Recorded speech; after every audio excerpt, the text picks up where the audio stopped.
Check my military rank first, officer. He thought she was just another woman he could intimidate, but when she walked into court, she ended his career. The highway outside Birmingham, Alabama was quiet that night. A few headlights cut across the wet pavement. Streetlights flickered, throwing long shadows over the road. Lieutenant Commander Renee Dawson had been driving nearly 2 hours. Black sweater, jeans, hair pulled back, nothing to make her stand out. She just wanted to get home. Then, flashing lights in her rearview mirror, red, blue, sirens screaming. She pulled over, steady hands on the wheel. She'd been in the military long enough to know the drill. The officer walked up slowly. Heavy boots, one hand on his belt. Badge caught the glow of the flashlight. Briggs. No greeting, no explanation. License and registration. Renee handed them over calmly. Was I speeding?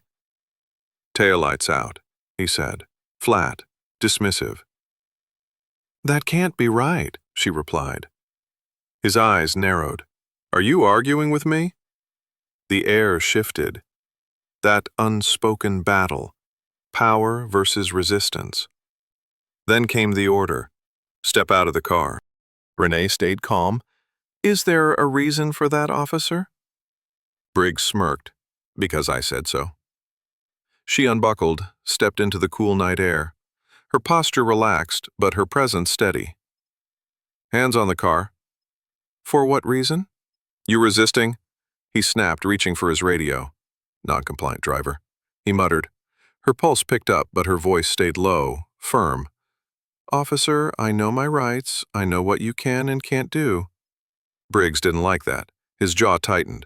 You're under arrest. For what? Obstructing an officer. Cold cuffs bit into her wrists. Briggs shoved her toward his patrol car, his smirk growing. Lady, I know exactly what I'm doing. But he didn't. Not even close. The holding area reeked of stale coffee and sweat. Processing was quick. Fingerprints, mugshot, the works. Renee had seen worse overseas, in combat zones, but this wasn't war. This was arrogance. Briggs locked her in a cell. You know, if you'd just played along, you wouldn't be here. Renee leaned forward, voice sharp but calm. Oh, I'm exactly where I need to be. The smirk slipped from his face for the first time. Hours later, another officer approached him with a clipboard, whispered words, concern in his tone. A call had come through about who Renee really was. Briggs stormed back to the cell, furious. What the hell did you do? She smiled faintly. Nothing. People talk, and I've got friends in high places. That was the moment his world started to crack. Morning light cut across the courthouse floors. Renee walked in free, blazer, blouse, head high, not a defendant anymore. Briggs entered too, but the swagger was gone. His step was stiff, his face tense.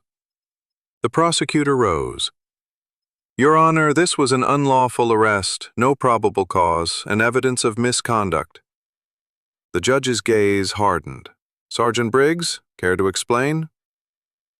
Uncooperative driver, he muttered. The prosecutor lifted a file.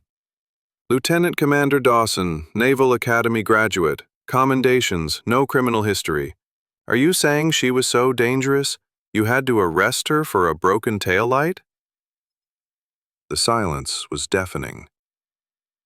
Then came the footage, his body cam, the smug tone, the unnecessary cuffs, her calm, measured responses. When it ended, the judge leaned forward. Charges dismissed, and I strongly recommend an internal investigation into Sergeant Briggs.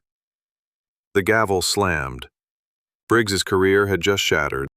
In the hallway, his chief didn't mince words. You've been flagged for racial profiling. Internal Affairs is reviewing your entire career. Suspension, effective immediately. Briggs's face burned, his fists clenched.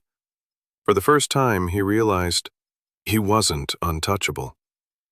Across town, Renee sipped coffee in a quiet cafe. Her phone buzzed.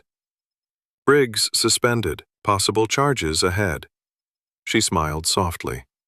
This wasn't just a win for her. It was for everyone who had faced officers like him and had no voice, no protection. Her phone buzzed again, the Navy captain. "Be ready," he said. "The Department of Defense may ask you to speak. What happened to you is bigger than one arrest."